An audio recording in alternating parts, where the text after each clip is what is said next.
Hi, everyone. Uh, my name is John Garcia. I'm the moderator for this session. Welcome to Reimagining K-12 with equity at the forefront. I'm super excited to have a set of esteemed leaders in the education and social entrepreneurship space to talk about this issue. And I can't wait to dive in and hear what they have to say about this. Before we do that, I want to set a little context and then just ask them some questions and have them introduce themselves one-on-one as we do that. So right now we have two things going on in the community. We have a global health pandemic, and we also have a real reckoning around racial equity taking place in the country. Two pandemics, I would say, at once. We've seen lots of inequities as a result of this. We have families who are really dealing with serious health consequences. African Americans 3 times more likely to contract the virus, 2 times more likely to die from the virus.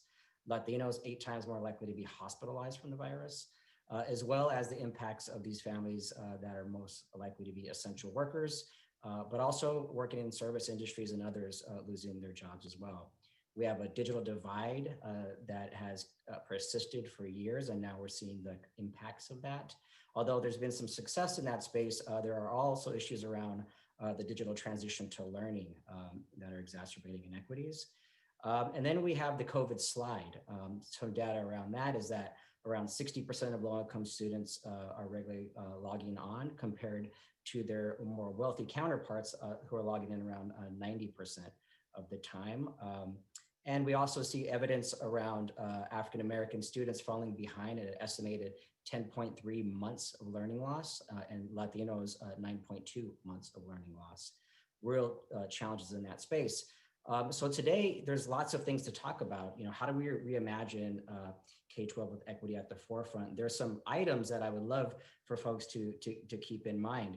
How do we think about relational learning in this environment and going on in the future? Social emotional learning and trauma. Assessment is the time to think about assessment differently. Individual and group learning, how is that impacted? Extended learning time in summer. Technology and the use of technology moving forward. Partnerships and collaboration, especially when it comes to addressing issues of poverty, opportunity, and basic needs for families.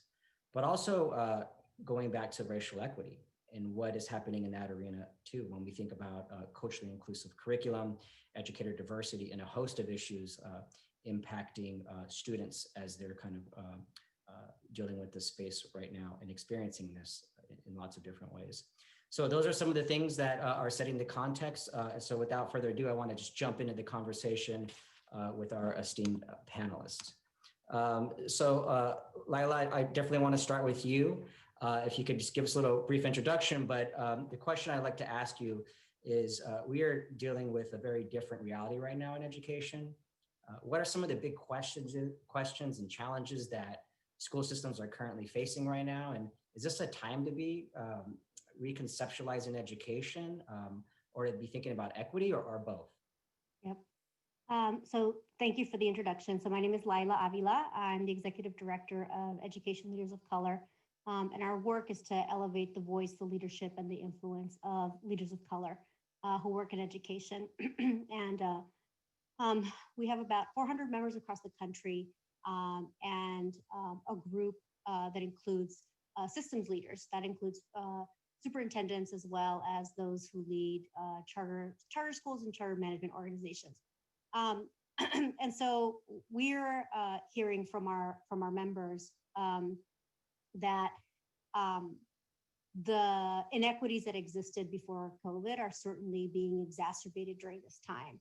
And that in addition to focusing on their academic goals, their educational goals, they're also having to ensure that some basic needs are being met for families so that they are in a position to send their kids to school,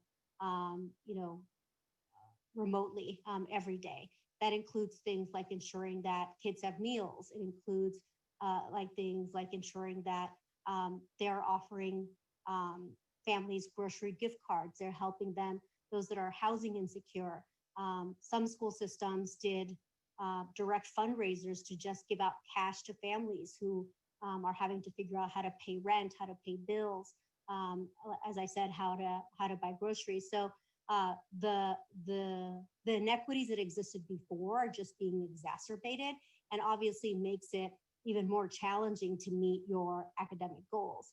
On the flip side, what we're also seeing is that there is much more attention being paid to the social and emotional needs of students, as well as parents, in a way that has really come to the forefront, right? Because obviously our kids, Black and Latino children, who are the majority in our public school systems, are having to deal with parents who are losing their jobs or losing family members, et cetera. So there's sort of this additional focus that we hope that we retain, not only as we help families deal with the pandemic, but the real psychological impacts of also having to deal with this sort of racial reckoning that we're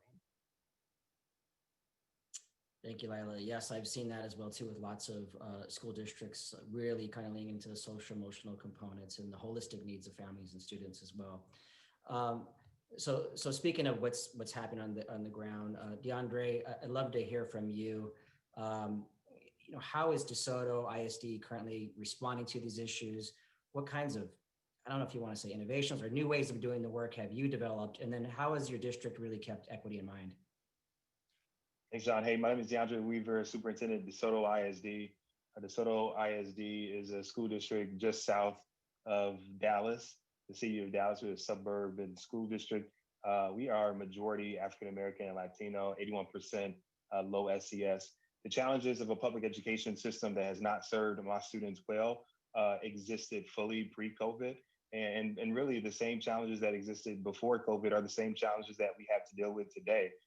Lila spoke about, all the challenges that our kids are facing, our families are facing, loss of job, loss of relatives, siblings, needing to eat.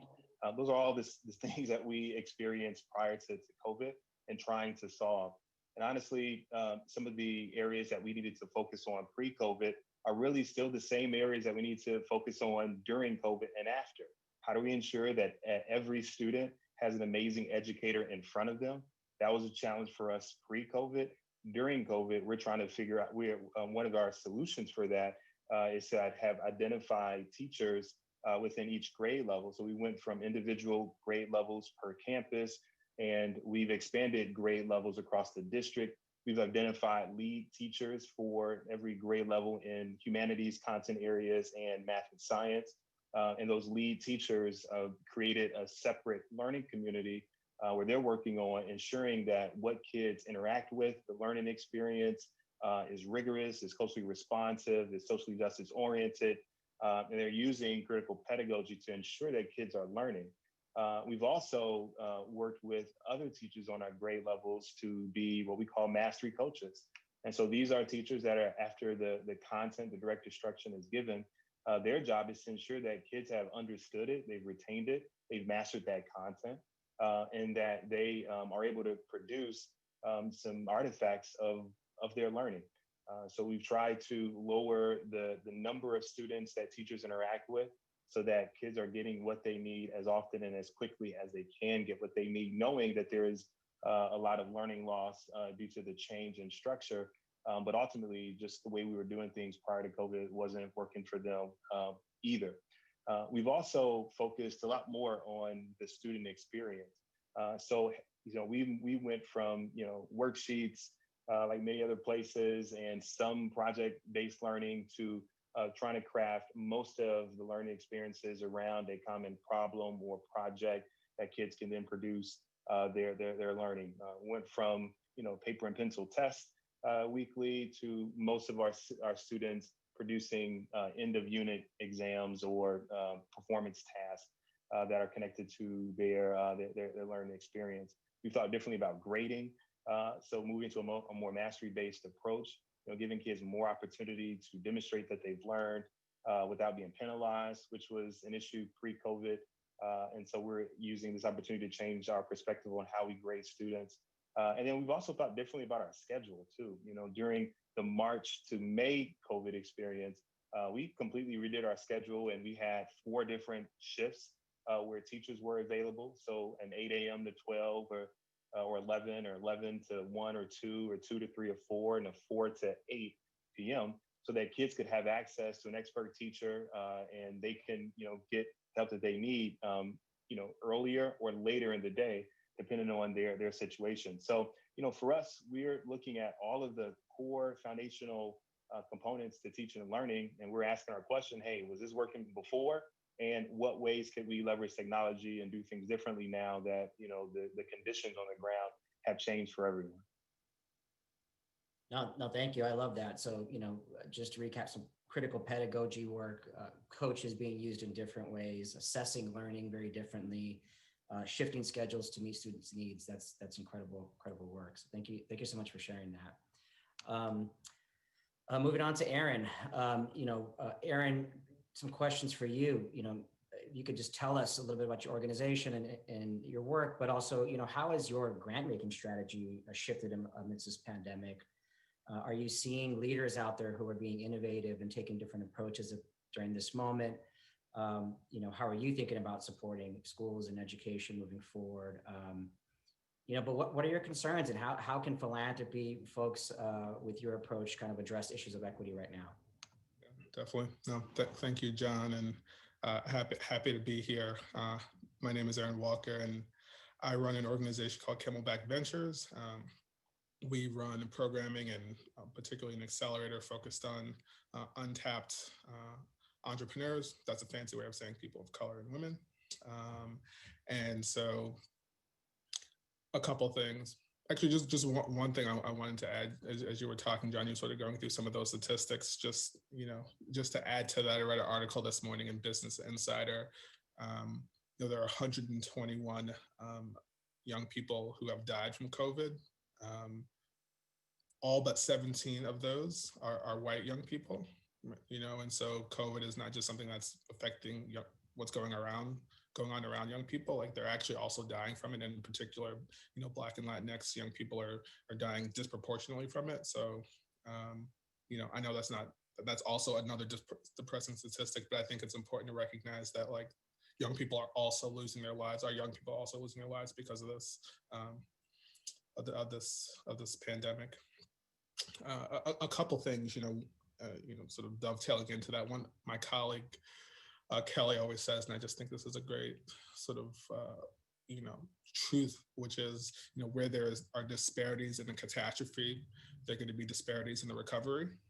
And so in a lot of ways, that has guided how we think about, what our grant making should look like at Camelback. And so what I mean by that is a couple things. One is understanding that that's going to be the case. And we even see that in some of the data that, a third and maybe even up to 50% of nonprofits, might not make it through this pandemic. And you can, layer on, attacks for organizations led by people of color. And so what we've decided to do is just make emergency grants to our portfolio to help those leaders and help those organizations, try to make it through. Now, we're a $3 million organization, so we're not writing the biggest checks, but, if we could write $5,000, $10,000, $15,000 check to help those organizations make it through, that's something that we're doing. And, we see a lot of big foundations doing that already with their portfolio, like doubling down on their portfolio. And in many ways, I get that sentiment. But the problem from an equity perspective is that their portfolios are, overwhelmingly led by white people and leaders. And so therefore, those who are going to be able to make it through this are those that are the organizations that have the most financing behind them, whatever that looks like, depending on the organization. And so, we talk about culling of the herd at this time, but I think that's sort of a misnomer, because all that really means is those who have the deepest pockets are the ones that are able to make it through. And so, what can we do as an organization to try to stem that tide, particularly for organizations of color, particularly for those who are just getting started? Most of, the companies that we've worked with, organizations or school leaders, are not even 5 years old, barely even 5 years old. And so what can we do around that? To the innovation piece, we also are making grants to our portfolio to help them, adjust, pivot, try to meet this moment at this time. And, understanding that everyone is trying to do the best that they can. And so how can we give them some funding also to put some ideas that they may have had on the back burner in play, or they are seeing something that they want to put forward. So, one example of that is there's a school in Aurora, Colorado, Empower Community High School, led by Wisdom Amuzu, who they started something called the Hustle Collective. And so what they essentially did, their 9th and 10th graders, they gave each student $100 and said, go pick something that you want to learn: watercolors, photography, farming, gardening, whatever. And or sort of letting them guide their, have more power over their own learning. And so, there are ways that they bring them together over Zoom and Slack, and they sort of talk about what they're doing. But I think this is a really powerful moment to, empower young people. We sort of talk about student voice, and we talk about equity, and we talk about the young people leading us. But I think this is a great time for us to do that. And so, we funded that project for them. And, one of the goals that they had for it was, how do you help students develop their own learning plan? How can students identify resources to teach themselves? How can they set their own learning goals, and how can they use resources to provide, get what they need? And, when you really think about it from a like a skills perspective, like those are the skills of 2050, let alone just like this immediate moment where we all need to sort of learn how to teach ourselves to like make it through this. And like being able to have young people gain that skill at this time, I think is, it's simple, but innovative doesn't have to be complicated. Yeah. So I don't know. Those are just a few of the things that we're doing. I just think, overall, like philanthropy is at this moment where they really just have to decide, are they about their own perpetuity, or are they about solving problems? Yeah, no, I love that. And two things that really stood out to me is this notion of self-directed learning, and how powerful that can be in this moment where, we're having this battle over like synchronous live kind of instruction and asynchronous learning. And oftentimes the asynchronous default is kids working in packets, when there could be a different way of thinking about asynchronous learning, which is kids owning their own self-directed learning that's maybe supported and monitored by others and encouraged by others, right? So you don't have kids that need to be on screens 4 to 5 hours a day. You have kids really trying to own their own learning and being excited about that learning and engaging in that learning. There's so much knowledge out there, right? I think another point you said that really stood out to me was the way that funding often flows, and it does often flow to groups that are the largest, who are led by white leaders. And then there's a reinforcing funding mechanism, right? Because the more you fund those folks, the more they grow at scale. And then the more that folks say, we can only fund folks that can actually do these things at scale, right? And so, it's just this reinforcing mechanism that, funders need to step up and really, put their money where their mouth is, and invest in it in communities of color to break that up. So great points. Love that. Okay, so let's move on to the next set of questions here. And then we can kind of move into the Q&A portion. So Caroline, question for you. Is this a time when schools should be thinking differently? What types of design principles, tenets, ideas should folks be thinking about right now? And how can philanthropy really kind of support leaders or others who are trying to be creative in this moment? Sure.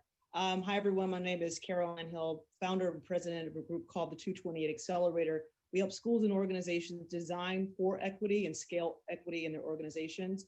We create and provide synchronous and also asynchronous learning experiences that are credentialed and badged, because being an equity-centered designer is not a nice to have, it's a must have for the 21st century, especially in the American context. Plus one to everyone who came before me and what they said. I could not have said it better. But John, to your question, I would say, yes, schools should definitely be thinking about innovation, but not in the same way they were thinking about it before the pandemics of white supremacy and COVID-19 gripped the public discourse and gripped our attention. I think there's a special moment for schools to think about, how do we innovate, but first starting with the experiences of the most marginalized and the most excluded, and being comfortable getting close enough to those stories so that we're uncomfortable. But then we don't stop there, right? So the first principle is like, how do we start to design at the margins?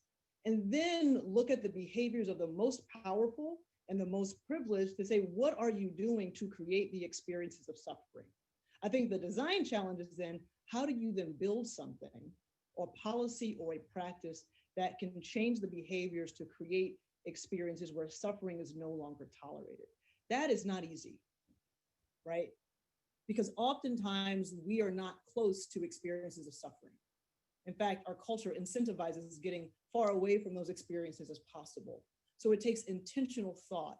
I think to the point about philanthropy, it's like one saying that it's important to learn how to do this, designing in this way and getting close to the most marginalized experiences and working hard to change them is important, but also recognizing that because equity is an emergent skill and fluency is not common, and we have some folks in our country that are very fluent and some folks in our country that aren't, that communities of practice or folks can practice this in public and learn together and incentivize this type of learning is going to be essential as we work to rebuild after the pandemics have done such an effective job of tearing us apart, or at least trying to. Yeah, no, thank you for that. That's so important. I do feel that there are folks in such different places. Those of us that have dedicated our careers and our educations about this, other folks who are just stepping into this history, which is a big part of understanding how to dismantle that, right? Absolutely. That's great. So I have a final question. This question is for everyone before we move into Q&A. So what is keeping you up at night when thinking about what's happening to the communities you serve? What are you seeing that is really working to increase equity in this moment that you'd like to see more of as well? I'll jump in there if it's okay.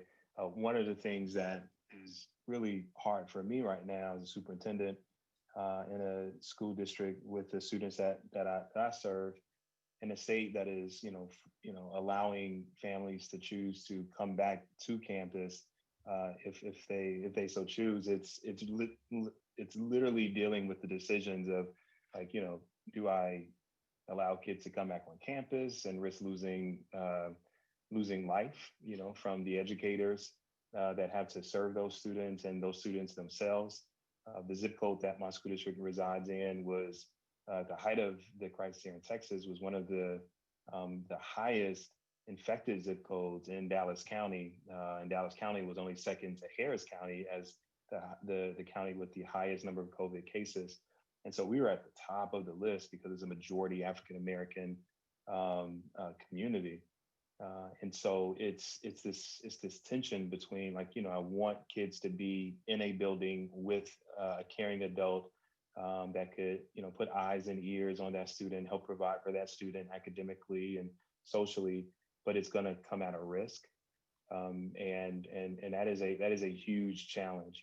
Part of me wants to keep figuring out like, how do we make this, remote learning situation work to our benefit? But I also want to make sure that those parents who need the relief, they need supervision for their children, and those students who have significant learning loss can be in front of the teacher and receive more time on task. It's a really challenging situation to be in, I can tell you. And then for me, who has children in the district, to not be willing to send my kids to the building, it is a real conflict for me, because I often say, hey, if it's not good for my kids, not good for anybody else's, I'm not sending my kids to school. And yet I have to make sure that other people who have to send their kids to school, they can do it with as much confidence in us as possible. That woke me up at 3 a.m. this morning, and it has every single day. And I'm also frustrated. I'm going to say this here. There are people that are using this idea of learning loss of Black and brown children and wanting them to get back to the building as a cover up for something else, because they have never been this interested in ensuring that the gaps that Black and brown children have had prior to COVID were addressed in these ways. And I'm really frustrated at that. I have a lot of colleagues that are all about bringing kids back to the building because we got to fix it. Well, y'all had big gaps prior to. So I'm frustrated about that. That kept me up at night too, because, I need to say something, but also, don't need to all the time either. So those are two things that I'm really struggling with at the moment. Yeah, I often, so I run the Greater LA Education Foundation, but I also affiliated with the LA County Office of Education, so we work with lots of superintendents. We often hear this kind of idea of it's a lose-lose situation, right? Which I can hear your tension. No matter what choice you choose, you're kind of going to be in the middle of it from either side. And so it's a challenging time for educational leaders, definitely. Anyone else would like to respond or answer that question? Yeah, I'll jump in. I practice hatha yoga a lot. And one time I was on the mat in the middle of the pandemic, the insight about stop looking for vision in those who cannot see came to me, right? And I think if anything keeps me up at night, it's the fact that how do we remind people of color, Black and Latinx folks, Indigenous folks, that we are the ones who have the vision and we have to have it. It's our responsibility to be able to see the future and not just talk about what we don't want, but talk about what we do. Because if we don't talk about what we do want, we'll be run by someone else's playbook. So like reminding us, even though we're close to the experiences of suffering, that it's like, no, we can dream and we have to. And reminding us that you have that power to do that. I run into too many teachers who don't see themselves as designers, who don't see themselves as people who can have vision. That's heartbreaking, because if we don't have the vision, who has it? If we can't see it, who will see it? And then who will be leading us? So I think it's super important that the folks who've been most marginalized and excluded also see their power and responsibility and gift of vision in this particular time to be able to take us where we need to go. Yeah. I can jump in. Sorry, Erin, do you want to go? No, go for it. So I think, one of the things that keeps me up at night is ensuring that the people who are leading our school systems have the support that they need. And I mean, like, both the financial support.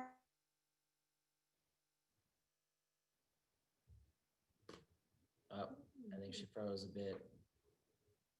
Give her a second. Zoom challenges we all live with. The leader can stable, but the There you federal go. government. Am I good? Okay.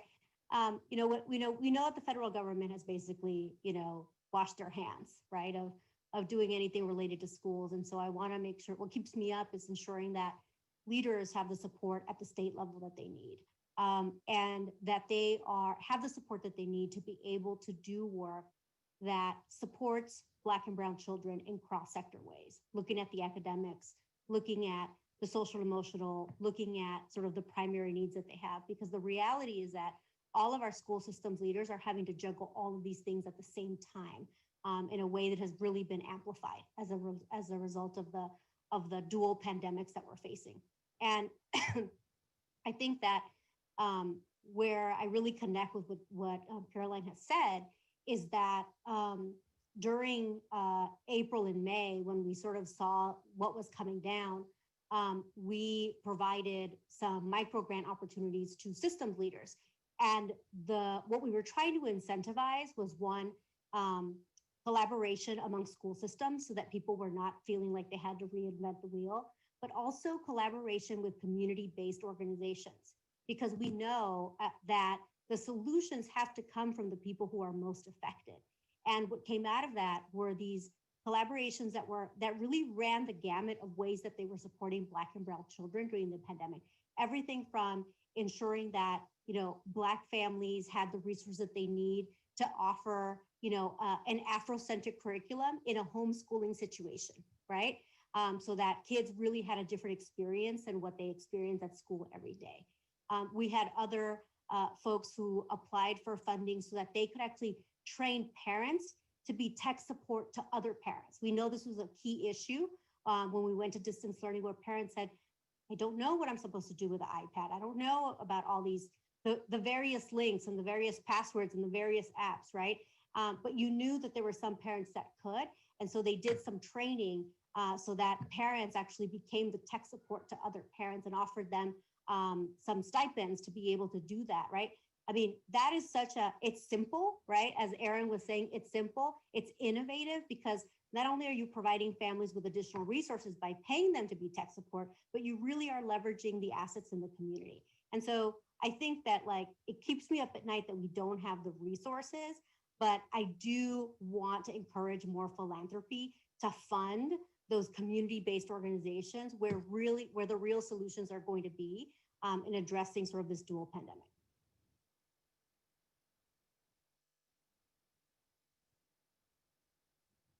Cool. No, you should go for it, John. I know we don't have that much time left. No, Aaron, go ahead. We have about 5 or so minutes till we can really jump into Q&A. Sure.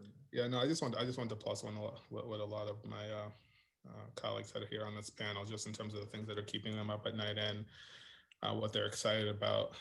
So, just plus one what DeAndre said about, his own children, I too have not sent my children to school. And I just think as a person of color, at least for me, there's just like a lot of conflict in that. And, probably it's me working through some of my own guilt around those things, but I do think that there are things that we have to sort of wrestle with, which is, how do we not just sort of slowly slip into these camps where, like, once you start to disengage from a system, you stop paying attention to it,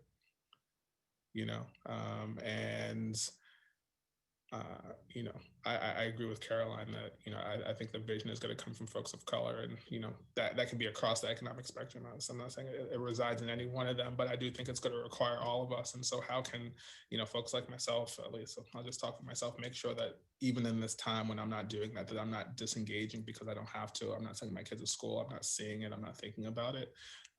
And just really trying to, keep that in mind and, sort of stay close to what's going on there. And then I think on the flip side, the same thing is also what makes me encouraged is, 95% of the leaders that we have funded are folks of color. And in many ways, and it's unfortunate that it took this incident to get here, but I felt like they had a vision that is now coming sooner. Like the vision that they had for the world, at the pace we were moving, was 5-10 years down the road. And I think that they were at the cutting edge of those things. And, this situation has sort of accelerated some things that were happening anyway. And so in those ways, I feel excited because I'm like, hey, now these leaders, these entrepreneurs, unfortunate how we got here, but now the vision that they have for Black and brown children and the things that they were building, and they're focused on students with learning differences and building parent communication apps that talk to parents in their language and not just English. All those sort of things are even more relevant now. And I'm like excited for them to be able to, be the ones that people look to for what the present should look like. Yeah, thanks everyone for that. This is, I see education often in the headlines now, in the major publications. And of course it's because education, K-12 education in particular, is so critical on a host of fronts, right? It's critical for, youth development and education and economic opportunity. It's critical for parents who need to work. It's critical in all facets of our society, right? And so this is really a moment, I think, for us to take advantage of that in different ways and not let it get so politicized in a different way, right? And so I love the ideas of kind of, trying to reconceptualize with the community, what is this vision, and if that vision really could be centered on, as you mentioned, the users, right, and the highest need users and the communities that are there. So with that, let's transition to some questions, because some of these questions are really like pointed at some of the things you all brought up, and they wanted to get into some specifics. So we'll start with the first question, which is, I think, a little bit of a tough one, realizing the constraints we have right now. But how can we use this crisis that's really pulled every equity issue to the forefront to reinvent school from the ground up? How do we break it up and start over? Anybody want to take that one on?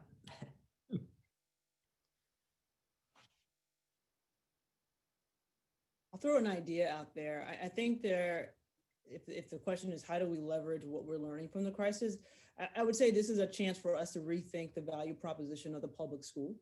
And what if we rethought and reimagined the public school as a center and place for America's healing, truth, and reconciliation? And we're able to bring people together to facilitate that healing and that conversation. That is not the reason why the public school currently exists, but it could be a new purpose for it, post-pandemic. And then what would have to be true of curriculum and teacher training, and parent support and facilitation to really build a new cohesive community and have the public school be a hub? That sounds pretty cool to me. I think, in a lot of communities, you see that physically, right, the school is like fenced off from the rest of the community, right? And, what I think we need to move away from like the school as a silo to thinking about investment in schools as a way to do community redevelopment, right? And there are some really cool examples of organizations that have done this. I think the work that is led by Derwin Cisnet as Maslow Development, right? Really thinking about the school as a hub where they offer health services, they offer entrepreneurship opportunities to students, right? This is the work of the Gestalt schools in Memphis, right?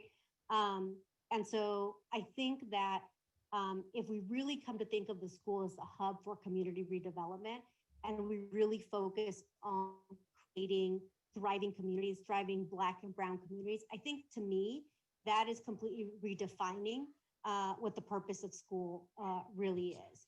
And it doesn't mean that we lose the focus of ensuring that kids learn, right? But we really are taking a more holistic approach because we know that, students don't lead single issue lives, right? And we're seeing this right now in the pandemic. And so they need to live in a community that is thriving, where there's access to healthcare, where there's access to food, where they have housing security so that they can meet their full potential in school. And I think within the school system is really sort of overhauling what we're asking kids to learn so that they really see themselves in the curriculum, where they see themselves as leaders in their communities, and just changing the school experience that they have, and really treating them as like the future leaders that they are, rather than sort of like the kids that we need to monitor and punish and police all the time. Amen. Those last two comments, and also add just in terms of the learning piece, it's not a new idea at all, but it is not widespread. But kids should be able to learn at their own rate and pace, genuinely, and receive credit for when they master content and skills, not be relegated to grade levels and age-based groupings. And they should have access to high-quality learning 24/7, 365 days a year.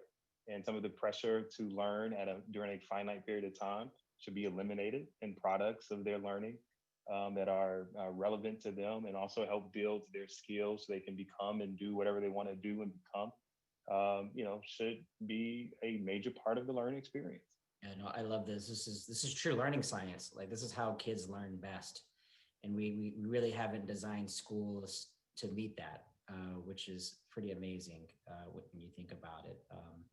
And we've just kind of hardened all these structures around the way it's been done, as opposed to ways that it could be. And, Caroline, something you said earlier around like, hey, educators sometimes themselves don't even allow themselves to go there, right? And so, but a lot of them got into teaching because they wanted to go there and think about these things, right? And they are the experts, and they are the ones closest to the students. So these are all great ideas, and I love the wraparound is probably just going to have to be how we do schools in the future, right? And that's not just nonprofits; that's also public agencies, as you mentioned, businesses and social entrepreneurial ventures and private ventures and all kinds of things like that too, right? That's just a different way of thinking about schools. So this is great stuff. I know we have a few minutes left. One question was directed straight to Aaron, which is about how do we deal with problems in the pipeline of entrepreneurs, and how can we help cultivate this innovation earlier?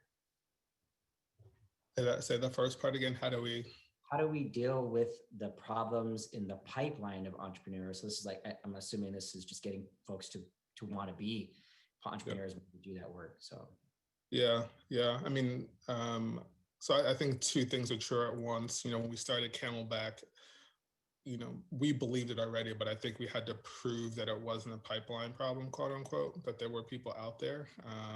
And I think we've been able to do that relatively successfully, to the point where, upwards of 500 people apply for a program where we take about a dozen every year, so in some ways, I think that there is a really strong pipeline there already. That being said, I acknowledge that there are probably still a lot of people who are sitting on the sidelines for reasons that, from my viewpoint, roll back to just products of the racial wealth gap. That they, don't have the resources to feel like they can be able to take that leap.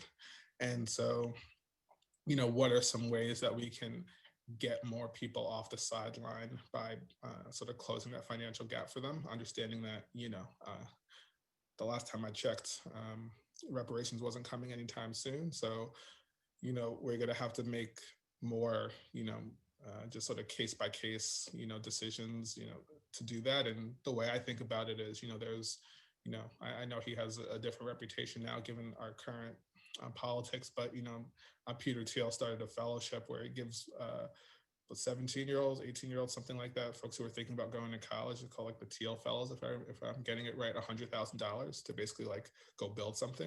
And I'm like, if you can give, I don't know how many that are, 20, 30, whatever, 17, 18-year-olds who I assume are probably majority white, $100,000 to go figure out what they want to build in the world.